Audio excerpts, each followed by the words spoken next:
Next year, El Teatro Campesino will be celebrating its own 50th anniversary. Its 50th birthday.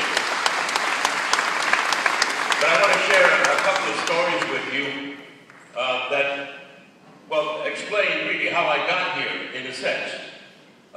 50 years ago, I was writing a column for a little community newspaper in San Jose. I was still in my last semester at San Jose State. And the fall before that, the publisher had asked me to write a column. And so I wrote a column called El Machete. And one of my early numbers had to do with establishing what the parameters were going to be. And I talked about the arts. And they said that no people, no nation has ever achieved its own independence and identity until they developed poets, writers, playwrights, novelists, and so forth. And at that time, it was just a dream of a college student. At that time, I was looking at our community and bewailing the fact, and so many others, that we really had no national leadership, that we had no national identity, that we were in fact a minority group, marginalized by our own lack of social progress, although there had been progress, very slow. And as I was to learn, studying my own history as a Chicano, it had been a long, long struggle involving many, many peoples, but at that time, there was really no Chicano studies, there was no one studying Mexican-American history in any way. That was to come.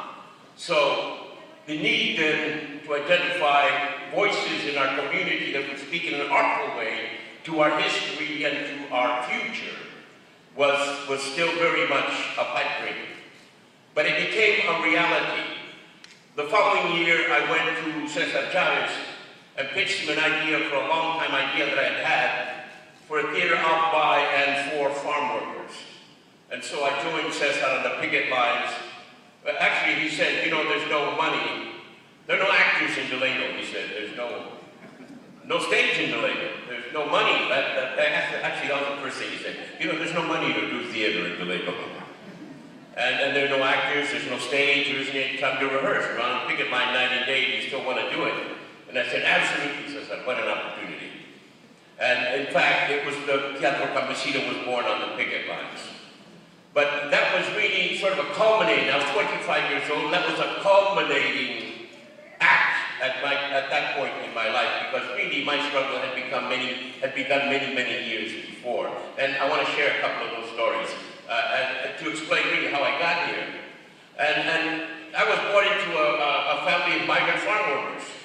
It's simple as that. My parents had been traveling up and down the state since the 1920s, when they were kids. And they had picked everything under the sun, literally under the sun, a hot sun. And so I was born in 1940, and we were still migrant farm workers. And then World War II came along, and my dad got the opportunity to take over the ranch of a Japanese-American farmer. And so all the war years were prosperous years. My first memories are of living on a ranch in the Delano area, in the San Joaquin Valley. Really kind of in the process, we had a ranch, we had a house, we had two houses, we had a car, we had everything, you know. We had workers working out we had braceros working in my dad's ranch, you know. We had German prisoners of war working on the ranch. This was a vegetable ranch, and my dad was really under contract with the U.S. Army. He didn't own the ranch, it was leased. But he was under contract with the U.S. Army to grow stuff for the war effort. And I didn't know that. But I do remember, you know, Roosevelt, 44, that election, we had a little sticker in the back of the car. So I felt, you know, a part of the American process. Then the war ended, and it was a bad winter of 45, and my dad lost the ranch in 46, and boom, we're back on the migrant path. And we're back here picking prunes and apricots in San Jose. And I had to ask myself, what the hell happened? I was 6 years old. I said, what happened? What happened? I didn't know what happened. But I knew something had gone wrong. I also knew that that ranch had not belonged to us. It belonged to a Japanese-American family. And they had gone off somewhere. And I learned later they had gone to a concentration camp. And so all these years later, I had to write a play about all of that. It's called Valley of the Heart. And I invite you to come see it in San Juan Bautista. It's running until October 2nd.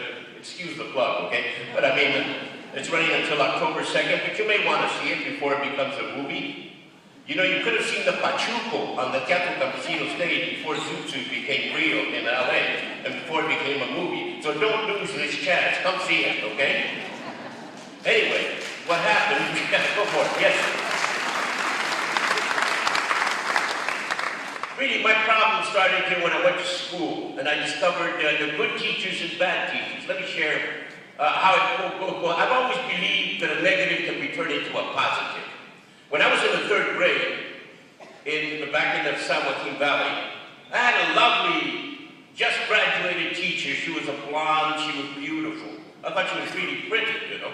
And she must have been 23, 24, something like that. And she was a good teacher. And she was sweet on the 6th grade teacher who ran a shop for all the 12-year-old boys.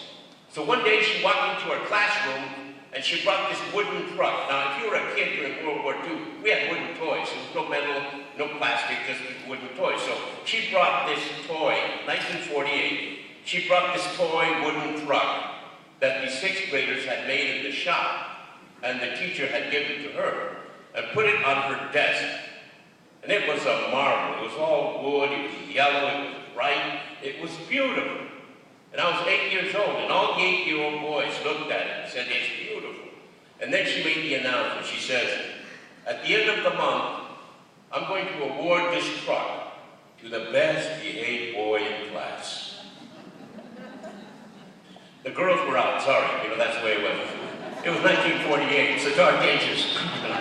But anyway, I sat there and I looked at that truck and I said, man, that truck is mine. I can behave. I can do it. But then I knew, which kind of knew, that she had a pet. She had a teacher's pet. And I don't remember his name, let's call him Jimmy. He was the son of a rancher, of a grower, you know.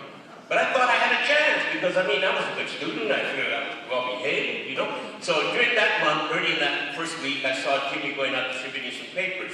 So I got an idea. So I went to the teacher after the class and I said, teacher, may I be class monitor tomorrow and distribute papers? And she got really serious and said, well, Louis, sit down. And I said, yeah, oh. And she said, well, you know, Jimmy is the son of a grower, you know. And his daddy has a big ranch. And when Jimmy grows up, he's going to inherit that ranch. And I said, yeah, okay. And she says, well, you're the son of a farm worker. And Jimmy's daddy hires men like your father to work on the ranch. Now, when Jimmy grows up, he's going to inherit the ranch, and he's going to have to learn to give orders. And when you grow up, you're probably going to work on Jimmy's ranch, and you're going to have to learn how to take orders, or something like that. And I said, So what does that mean? Well, Jimmy has to hand out the papers. It's important that he do this because that's who he is, and that's who you are. More or less, I'm paraphrasing. And I thought to myself, well, that's bullshit, you know?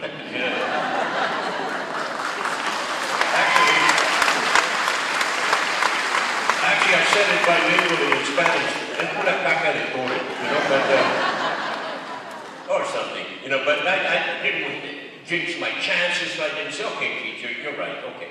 So I figured I'll just keep on behaving the best that I can. I hand in all my homework, I'm gonna be all right, be on time. And so, you know, a couple of days later, Jimmy was standing up on top of his desk, horsing around when she walked into the classroom. And she said, Jimmy, get down. And I thought to myself, yeah, chingue, I'm in.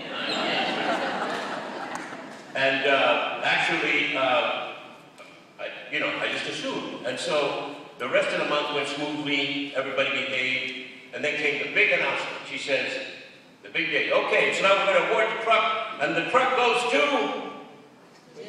Jimmy. Oh, man, was I evil.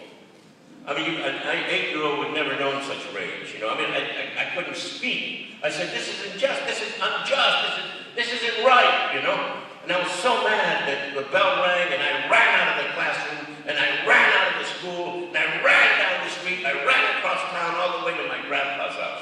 Now, my grandfather had a little shop, little wood shop. We had all his tools. And on the way as I was running, I got this idea, and so I ran and I found my grandfather in the back, and I said, Abuelito, can I borrow your tools? And he said, ¿para qué? He said, I'm going to make a truck.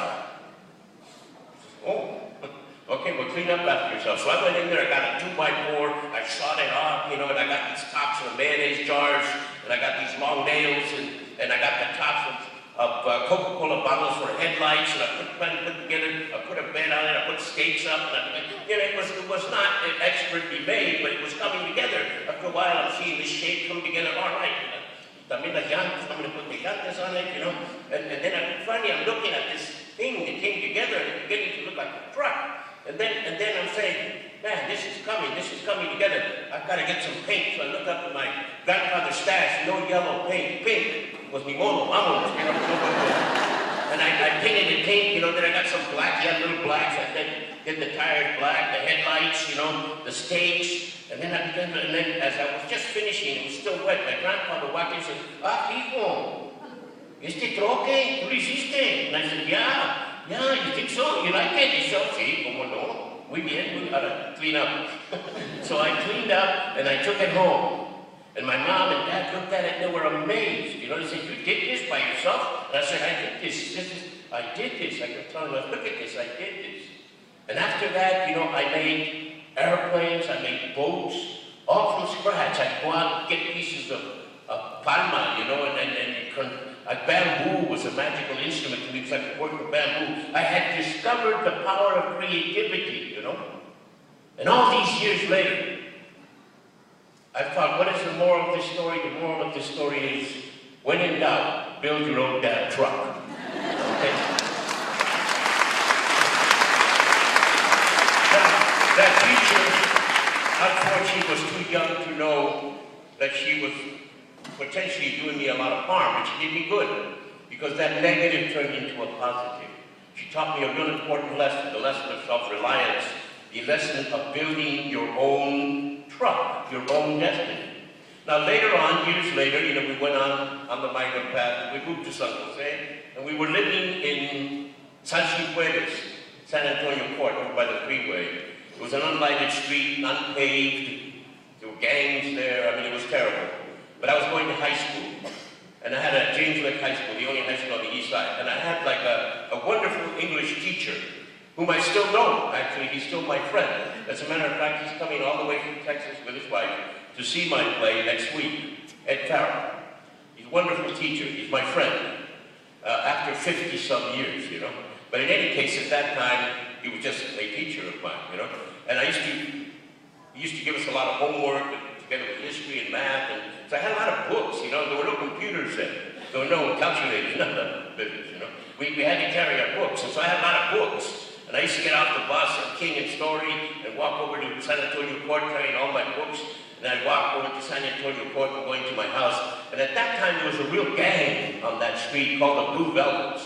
Maybe some of you may remember, I don't know if anybody's quite that old. But anyway, they had these velveteen jackets, terciopelo, blue.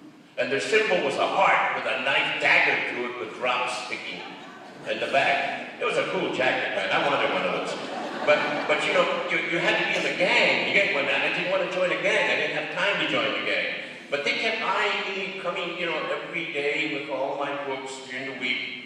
And so one day they finally had enough, and they gathered in the sidewalk and circled me. They stopped me.